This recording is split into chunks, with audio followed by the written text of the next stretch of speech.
স্ক্রিনের মধ্যে যেই লোকটিকে দেখতে পাচ্ছেন সেটি হচ্ছে জাকির হাসান অনিক। হ্যাঁ, জাকির হাসান অনিক আশরাফুলের সাথে প্র্যাকটিস সেশনে অর্থাৎ নেক্সট সেশনের মধ্যে পার করছেন।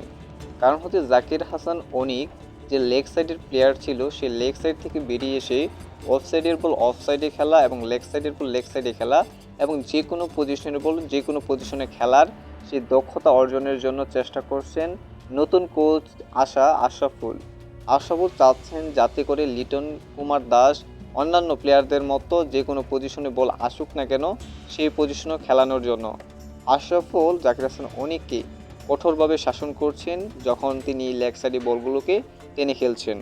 জাকির হাসান অনিক এমনিতেই মারকুটি একজন ব্যাটার, সে মারকুটি ব্যাটার হারিয়ে ফেলেছেন শুধুমাত্র লেগ সাইডে টেনে খেলার কারণে।